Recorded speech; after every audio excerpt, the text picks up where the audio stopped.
그래서 오늘 설교의 제목은 하나님의 이름으로 잡아보았습니다. 오늘 본문에는 하나님의 이름이 등장합니다. 하나님은 자신의 이름을 스스로 있는 자라고 말씀하셨습니다. 이 땅에 존재하는 어떠한 생명체도 우연히 있게 된 것은 없습니다. 어떠한 계기가 있어서 다 존재하게 된 것이죠.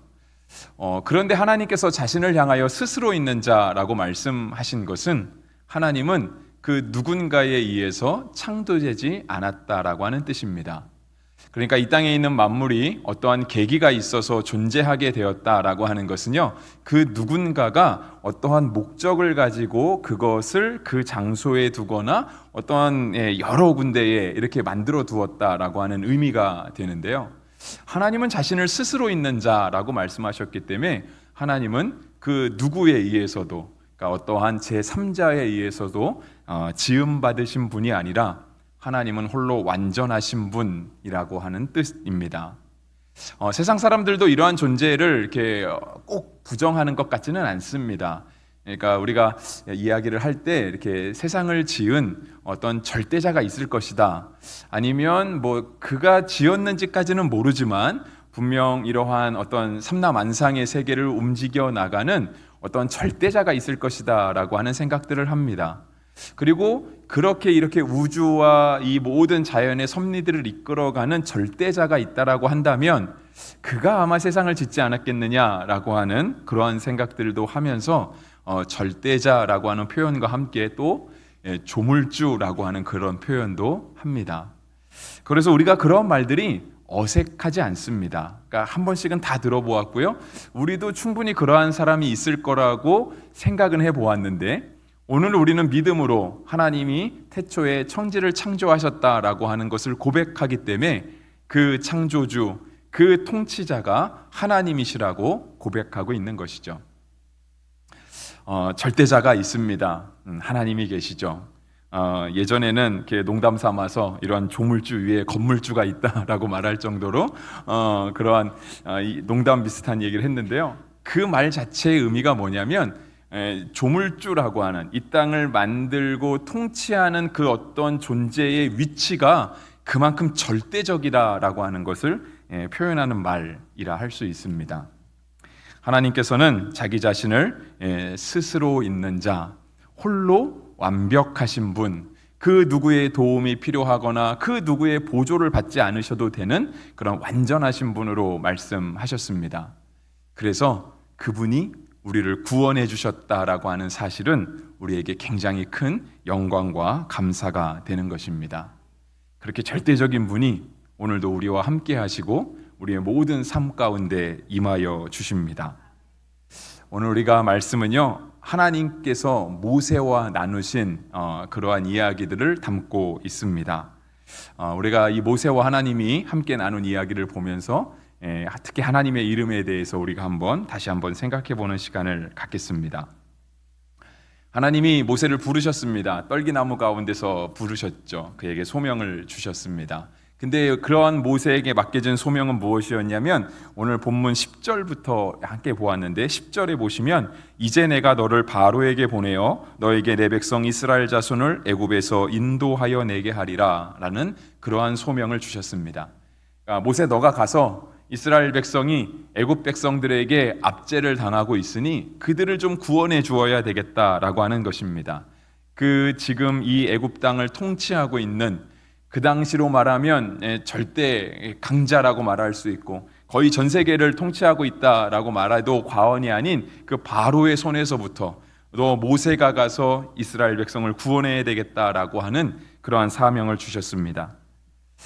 이런 엄청난 사명을 받았을 때 실은 모세도 쉽게 이렇게 수긍할 수는 없었습니다. 그러니까 모세도 그것이 굉장히 부담스럽거나 아니면 자기가 안 했으면 좋겠다라고 하는 생각을 했던 것 같습니다. 그래서 11절에 보시면, 모세가 하나님께 아뢰어 이르되 내가 누구이기에 바로에게 가며 이스라엘 자손을 애굽에서 인도하여 내리이까 라고 했습니다.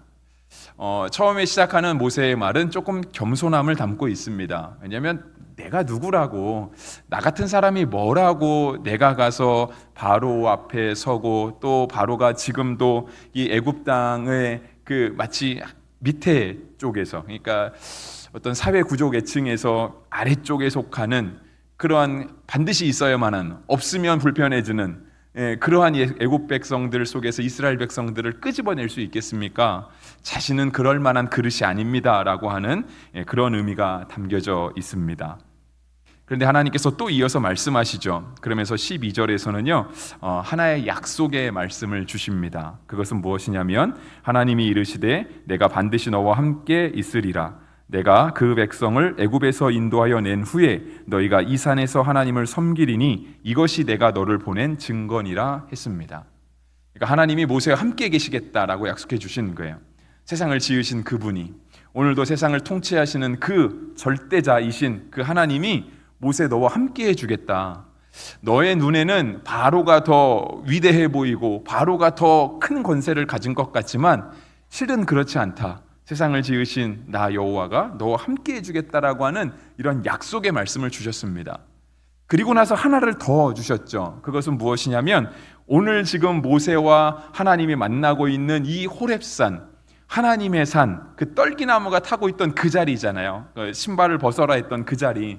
그 자리에서 너가 이스라엘 백성을 끌어내는 다음에 온 이스라엘 백성이 함께 여기서 나를 다시 만나게 될 것이다 라고 하는 그러한 약속의 말씀을 주셨습니다.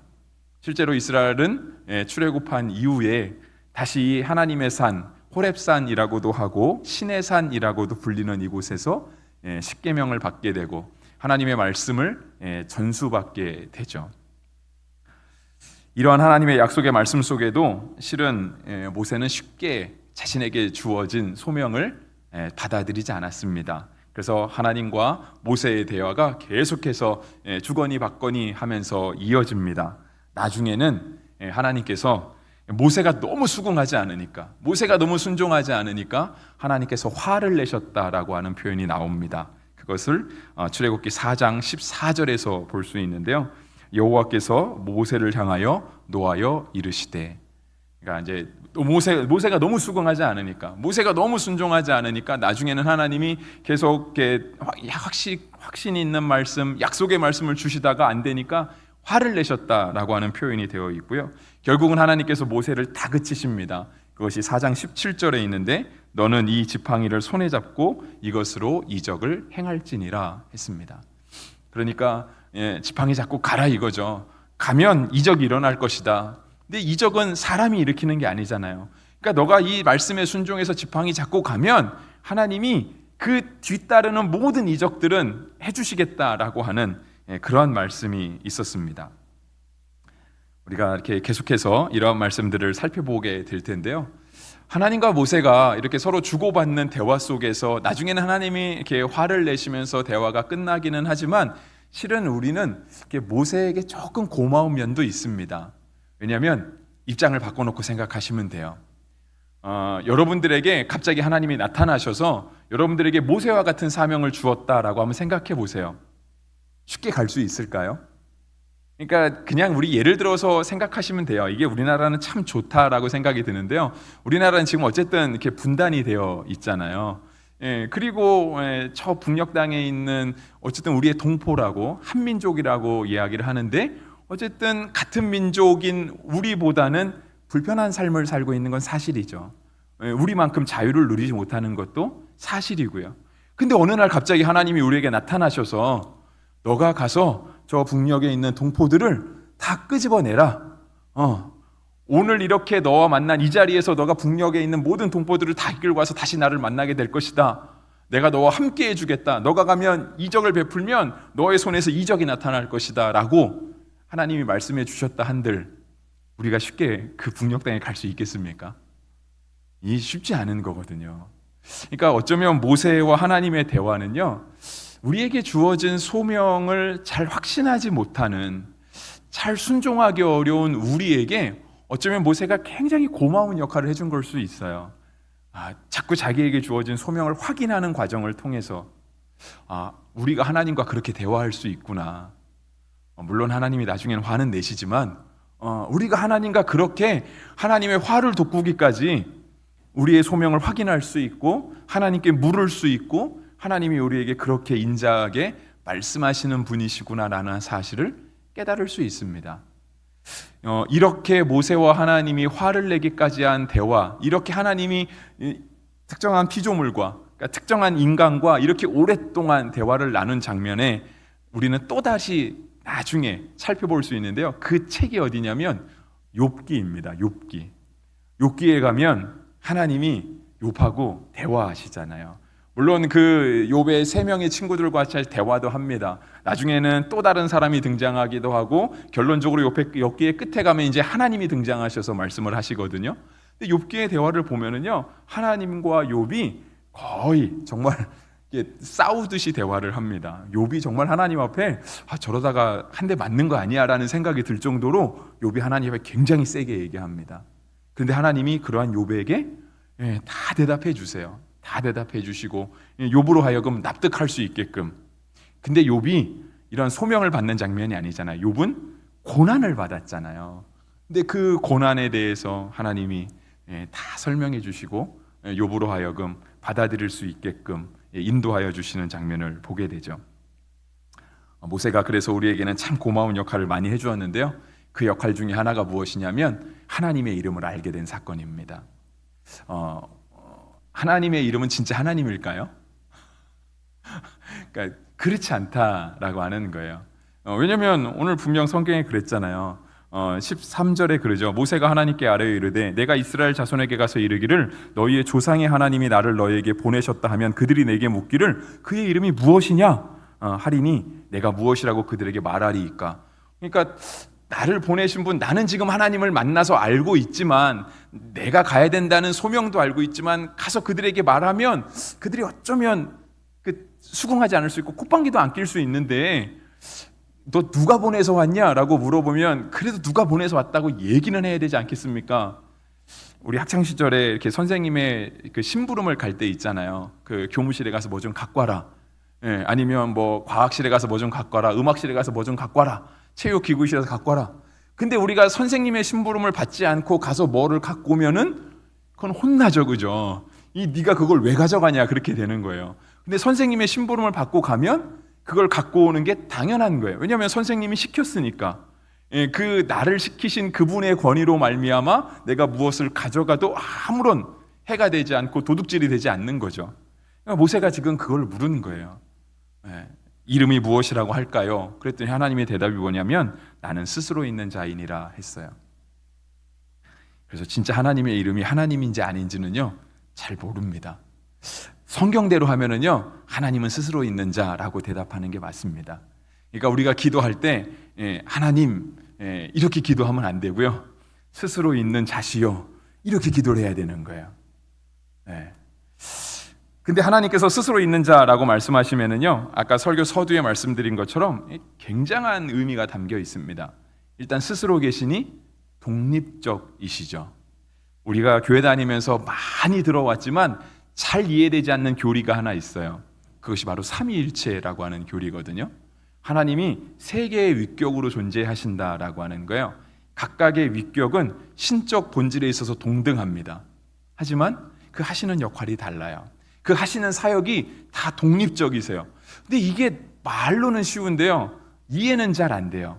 어떻게 세 분이 각각 독립적으로 존재하시고 그 신적 본질에 있어서 동등하지만 완전히 똑같으심에도 불구하고 서로가 서로에게 간섭하지 않으시고 서로가 서로에게 상호 내주하세요. 그러면서 일하신다라고 하는 거예요. 이게 말이니까 이게 말할 수 있지 이게 정말 머릿속으로 잘 그려지지 않는 그런 개념들이거든요. 그런데 하나님이 스스로 계신다라고 하는 이 말씀 속에 우리가 우리 머릿속으로는 잘 이해는 안 되지만 그 세 분이 성부, 성자, 성령 세 분이 독립적으로 계실 수 있겠구나 라고 하는 그런 조금의 도움은 얻을 수 있습니다. 왜냐하면 하나님은 스스로 계시기 때문에. 우리가 나중에 천국 가서 성부와 성자와 성령을 만나게 되면 이분들이 어떻게 독립적으로 거하시면서 어떻게 함께 일하시는지의 이런 비밀들을 깨닫게 될 터인데요. 그분들이 분명 스스로 계신다라고 말씀하셨으니 분명 우리가 하나님을 느끼듯 예수님도 느끼고 예수님을 느끼듯 성령님도 느끼고 그렇지만 이 세 분이 합력하여 선을 이루게 되시는 것들도 발견하게 될 것입니다. 그래서 스스로 계신다라고 하는 의미는요, 독립적이다라고 하는 의미를 가지고 있어요. 그리고 하나님은 스스로 계시기 때문에 그 누구에게 지음을 받지 않으셨죠. 어떠한 만물보다 먼저 나신 분이 바로 하나님이시고요. 이 땅에 있는 모든 피조물들은 다 하나님께로부터 나온 것입니다. 그것이 로마서 11장 36절에 이와 같이 말씀하십니다. 이는 만물이 주에게서 나오고 주로 말미암고 주에게로 돌아감이라. 그에게 영광이 세세에 있을지어다. 아멘 했습니다. 그러니까 스스로 계신다라고 하는 말 속에요, 그분은 세상을 창조하실 수 있는 분이구나 라고 하는 것이 고백되어지는 거예요. 그냥 우리가 신앙이 없어도 도대체 이건 누가 지었을까? 이러한 생각들을 한 번씩 해보게 되는데, 아마 이것을 지은 분이 있다면 굉장히 능력이 좋으신 분일 거다라고 하는 생각들을 하잖아요. 그런데 하나님이 스스로 계신다, 우리가 믿음으로 하나님의 창조 신앙을 고백할 때요, 하나님이 진짜 우리를 이렇게 지으셨겠구나, 이해가 되는 거죠. 저는 간혹가다 이렇게 하늘을 보거나 이렇게 꽃꽂이하는 이렇게 꽃들도 있는데요, 이렇게 색깔을 볼 때 저는 그런 것들을 조금은 이렇게 간접적으로 경험하는 것 같아요. 그러면 하늘이 무슨 색일까요? 하늘색이잖아요. 하늘색. 크레파스에도 보면 하늘색이 있어요. 근데 진짜 우리가 크레파스를 도화지에 하늘색을 착 칠하고 나서 그거를 하늘에 딱 보고 똑같이 비교하면 하늘색과 크레파스의 하늘색이 똑같을까요? 그렇지 않더라고요. 하늘의 색깔이 사람이 만들어낸 하늘색으로 명명한 그 색깔과 다르더라고요. 이 장미꽃이죠, 그죠? 무슨 색일까요? 흰색이잖아요. 아니면 잎은 초록색. 우리가 녹색, 초록색 크레파스를 종이에 대고 옆에 갖다 대면 이 색깔과 달라요. 그래서 생각한 게 뭐냐면, 도대체 이 색깔은 어떻게 만드셨을까 하는 거예요. 창조주만이 만들 수 있는 거죠. 스스로 계신 분, 이거를 다 만들어내실 수 있는 분만이 이런 색깔을 만들어낼 수 있는 거죠. 또 하나 보면은요, 우리 스스로 계신 분이다라고 하시는 분은 이렇게 독립적이다라고 했으니까 이렇게 하나만 더 보면 그분은 영원히 계시는 분이라고도 말씀드릴 수 있어요. 그러니까 영원히 계시다라고 하는 말은, 그러니까 예전에도 있었고 오늘도 계시고 앞으로도 계실 분이라고 하는 뜻이에요. 근데 어떠한 피조물도요, 이 시간의 제한을 받거든요. 사람도 시간의 제한을 받잖아요. 태어나는 때가 있고 성장하는 때가 있고, 이 사회에서 아주 역동적으로 활동하는 시간이 있는 반면 또 인생의 마지막 시기를 맞이할 때가 있습니다. 사람이 아무리 오래 살아도 요즘 100세 산다고 얘기는 하지만, 그죠, 100년 이상 살기는 아직은 어렵죠. 근데 하나님은 영원히 계세요. 하나님은 시간을 초월하신 분이시고요. 하나님이 스스로 계신다라고 하는 말은요, 그 어떠한 제약 조건에도 제한을 받지 않으시는 거예요. 그래서 영원히 계시는 거예요. 그래서 히브리서 13장 8절 말씀에 보면 뭐라고 되어 있냐면, 예수 그리스도는 어제나 오늘이나 영원토록 동일하시니라 되어 있어요. 예수님도 옛날부터 지금까지 쭉 함께 계시던 그러한 분이시라고 하는 거예요. 그러면 하나님도 계시고 예수님도 그렇고, 맞아요, 두 분이 똑같으세요. 이 어떻게 똑같을 수 있을까요? 우리 머리는 이해 안 되지만 스스로 계시니까 이게 이해될 수 있는 거죠. 요한계시록에도 그런 말씀이 있습니다. 1장 8절에 주 하나님이 이르시되 나는 알파와 오메가요, 이제도 있고 전에도 있었고 장차 올 자요, 전능한 자라 하시더라. 알파와 오메가는 이게 요한계시록 1장 8절 말씀이거든요. 그러니까 신약 성경은 그리스어로 적혀 있어요. 그리스어. 근데 그리스어의 알파벳이 있는데 첫 번째 알파벳이 알파고요. 마지막 알파벳이 이제 오메가로 이렇게 끝나거든요. 그러니까 하나님은 시작과 끝이시다. 예전에도 있었고, 그러니까 표현이 그래요. 태초에도 있었고가 아니고요, 예전에도 있었고요, 태초보다 더 이전에도 하나님이 계속 계셨다라고 하는 거예요. 그리고 지금도 있고 앞으로 또 오실 분이시다. 그분이 오시면 세상이 끝날까요? 어쩌면 우리가 눈에 보이는 세상은 끝날지 모르지만 우리는 믿음으로 고백하기에 이제는 그분이 다스리시는 영원한 나라가 그때부터 시작될 것이다, 계속해서 존속될 것이다 생각하죠. 끝이 없는 세계로 무한히 퍼져나가는 거죠. 그래서 실은 이 스스로 있는 자라고 하는 이 표현을요, 성경 안에서 가장 많이 써먹은 단어가 바로 이것입니다. 하나님은 영원히 계시다라고 하는 거예요. 어제도 있고 오늘도 있고 장차 오실 분이다 라고 하는 말이요, 성경 안에 굉장히 많이 기록이 되어 있습니다. 근데 그 뜻이 다 하나님은 스스로 계신다라고 하는 거예요. 그래서 모세에게 밝히신 하나님의 이름의 두 번째가 무엇이냐면요, 바로 이렇게 영원토록 계시는 그 하나님의 이름입니다. 근데 하나님께서는 뭐라고 표현하셨냐면 아브라함의 하나님, 이삭의 하나님, 야곱의 하나님이라고 말씀했습니다. 이 부분 들어가기 전에 제가 아까 그 하나님의 이름이 진짜 하나님일까요? 라고 하는 그 부분을 조금만 더 보충해서 말씀드리겠습니다. 실은 하나님의 이름을 우리가 물어볼 때, 저도 어렸을 때 교회 다닐 때, 그러니까 교회 학교에서 그렇게 배운 것 같아요. 그래서 성경 퀴즈에도 냈던 것 같은 기억이 나는데, 하나님의 이름은 무엇일까요? 라고 했는데 정답이 무엇이었냐면 여호와였어요. 네, 여호와. 근데 실은 하나님의 이름이 진짜 여호와인지 아닌지도 알 수는 없습니다. 알 수는 없어요. 왜냐하면 그 이제 성경을 기록하던 사람들이 있잖아요. 그러니까 이제 성경은 원본이 없거든요. 그래서 성경은 계속해서 바뀌어가고 있어요. 지금도 바뀌어가고 있습니다. 학자들에 의해서 계속해서 연구가 되고 있고요. 많은 사본들을 통해서 어떠한 말씀이 하나님의 말씀의 본뜻에 가깝겠는가를 계속해서 연구하고 있습니다. 근데 이것이 이제 우리나라에서는 조금 약하고요.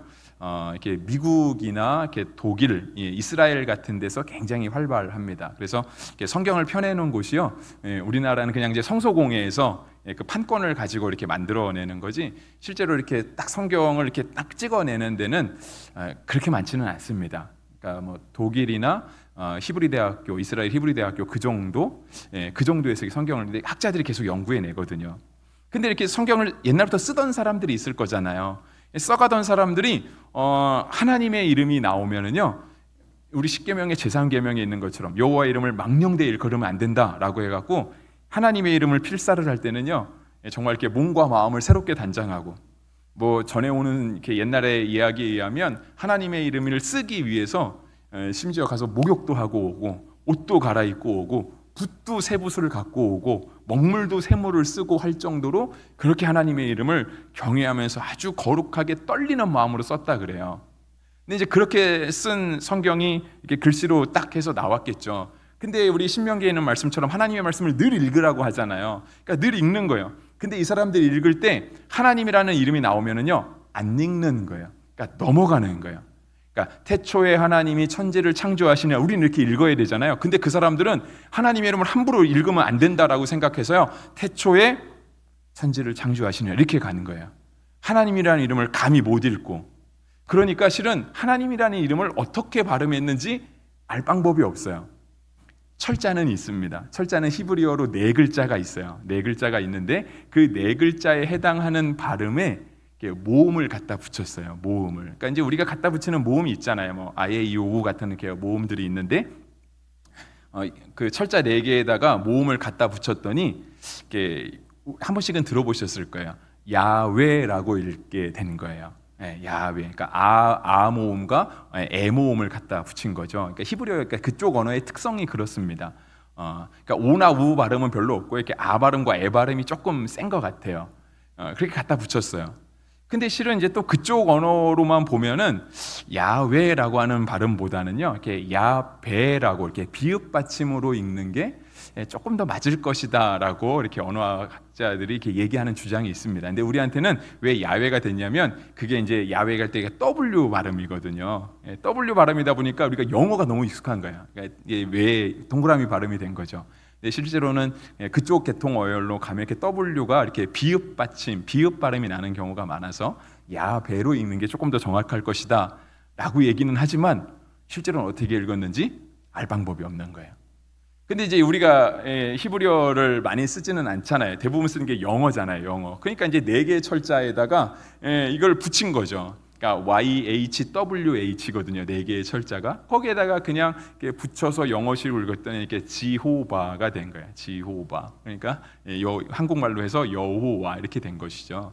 그래서 실은 우리는 그렇게 발음하지만 실제로 그들은 딱 보고 잠깐 묵음을 읽고 마치 기도하듯이 경건하게 넘어갔기 때문에 그 발음을 알 수 없고요. 실제로 유대인들, 그러니까 유대인들은 어쨌든 그 원래 자기네 사람들이잖아요. 자기네들이 이렇게 쓴 책이니까.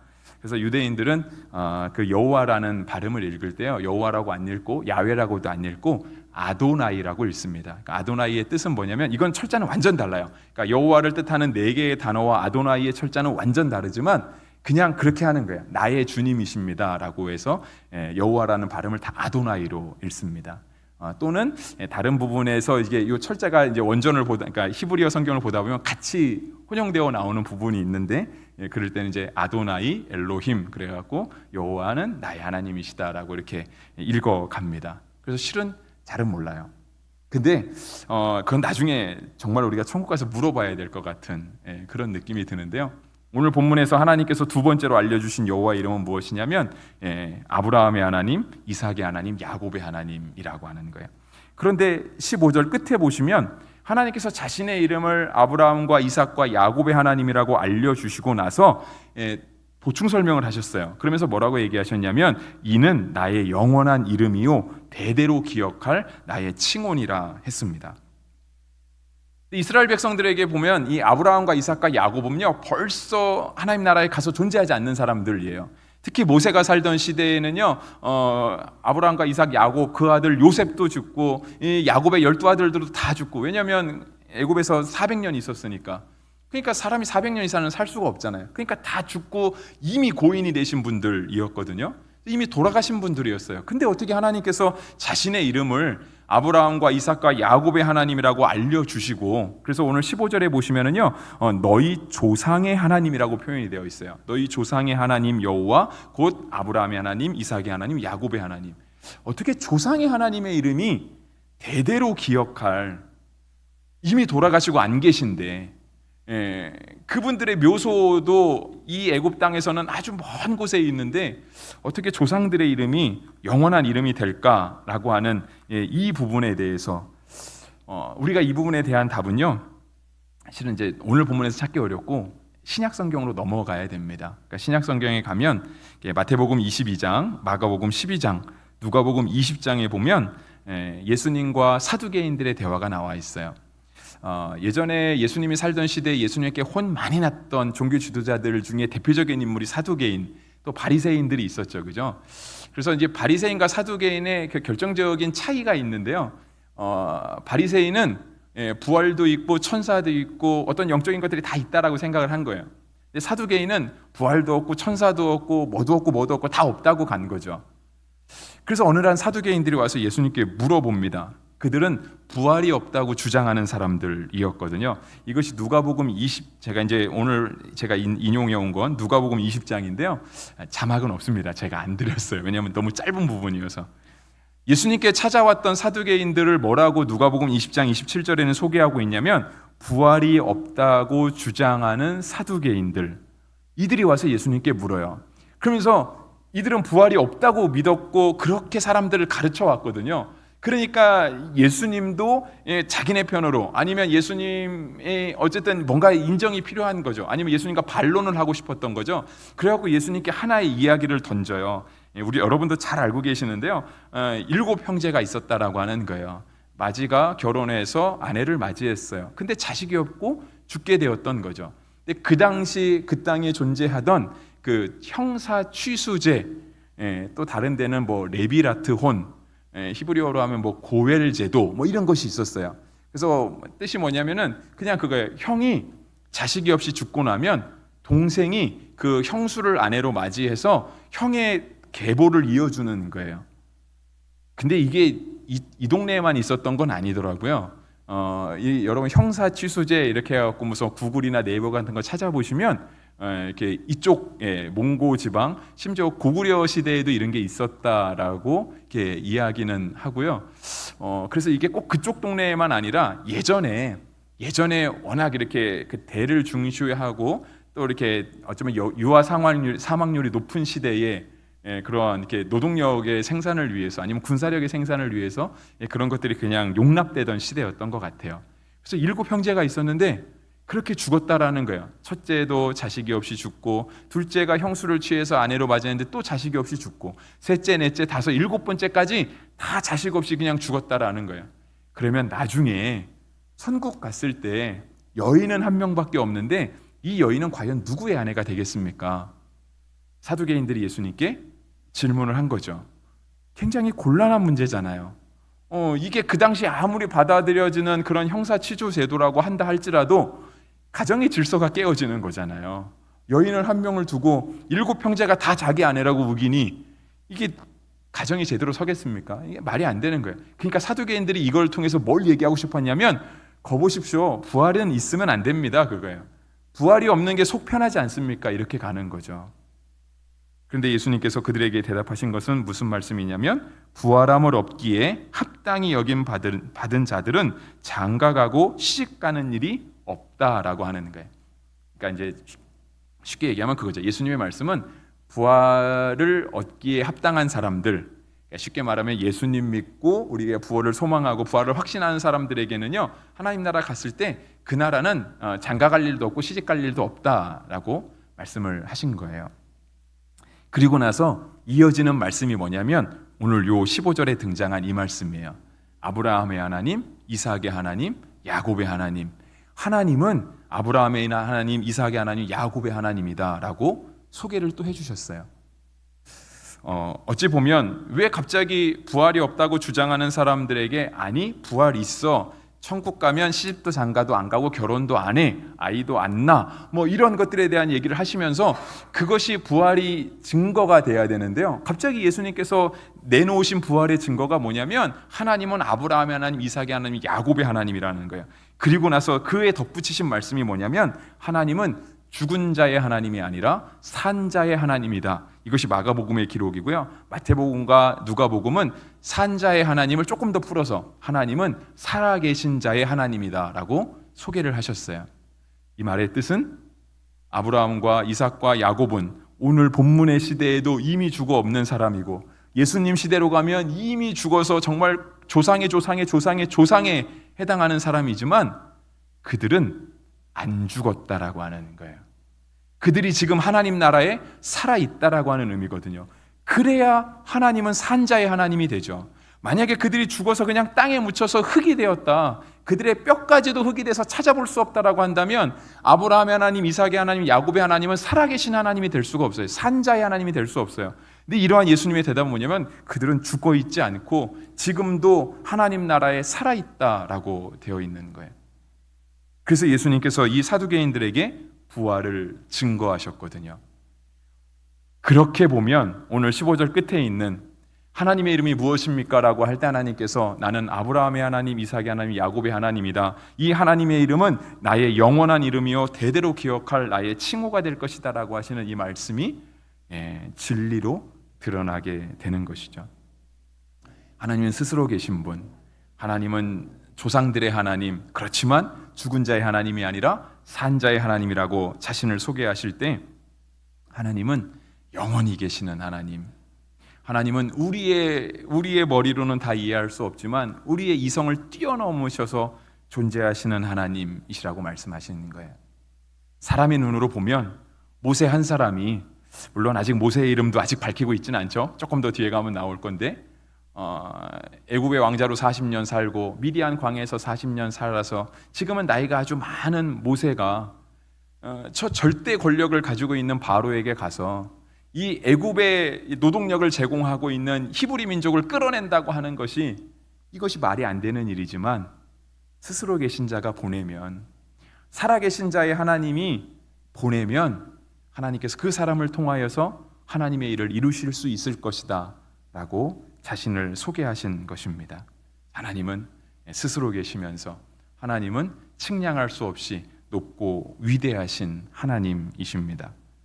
말씀을 마무리하겠습니다.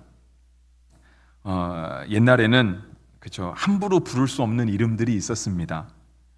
지금도 우리가 이렇게 부모님들의 이름은 잘 안 부르잖아요. 그래서 누가 가서 이렇게 질문할 때도 너네 아빠 이름이 뭐야? 라고 안 물어보죠. 그죠? 네. 아버님 함자가 어떻게 되시냐?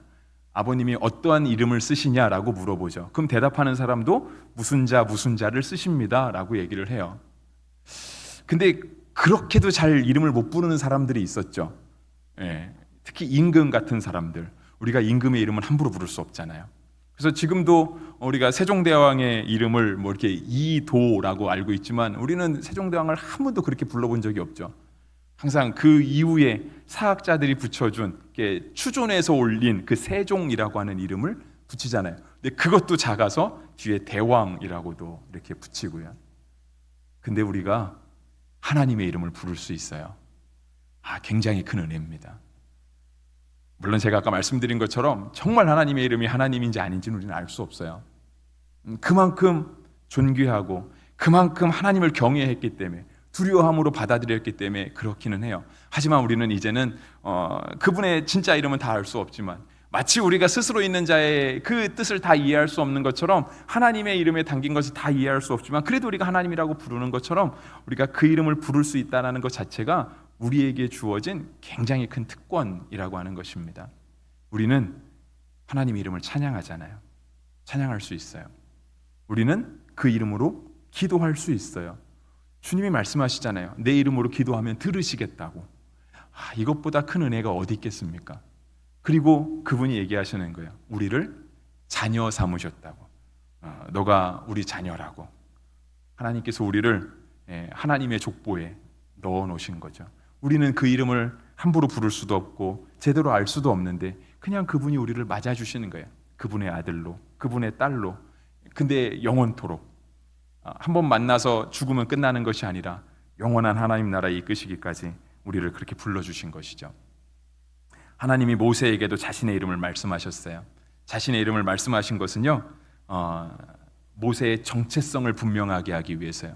왜냐하면 모세가 못 간다고 지금 버티고 있는 거잖아요. 하나님이 너가 이제 가서 구해라 그랬는데 모세가 저는 못 갈 것 같습니다. 근데 이제 못 갈 것 같다는 말은 못하고 가서 뭐라고 할까요? 자꾸 돌려서 물어보잖아요. 근데 그러한 모세를 향해서 하나님이 자신의 이름을 얘기하세요. 우리가 하나님의 이름을 알고 있다는 것은요, 곧 우리가 누구인지를 깨닫는다는 거예요. 하나님의 이름을 우리가 부를 수 있다는 것은 오늘 우리가 어떻게 살아야 되는지, 무엇을 해야 되는지를 깨달을 수 있다는 거죠. 모세에게 주어진 사명은, 모세는 이스라엘의 지도자라고 하는 정체성을 가졌고요, 하나님을 경외하는 사람, 하나님의 말씀을 전해주는 사람의 정체성을 가졌어요. 오늘 우리도 하나님의 이름을 부를 수 있다는 것은 우리가 하나님 앞에 어떤 정체성을 가지고 있는지, 하나님 앞에서 어떠한 인생을 살아야 되는지를 규명해 주는 말입니다. 우리가 주의 이름을 부를 때마다 우리가 하나님 앞에서 어떠한 사람인지를 다시 한번 확인할 수 있게 되기를 바랍니다. 그리고 주의 이름을 부를 때마다 우리가 하나님 앞에서 어떻게 살아야 되는 사람인지도 확인할 수 있게 되기를 바랍니다. 우리는 하나님을 알고 하나님을 부를 수 있는 성도들입니다. 기도하겠습니다.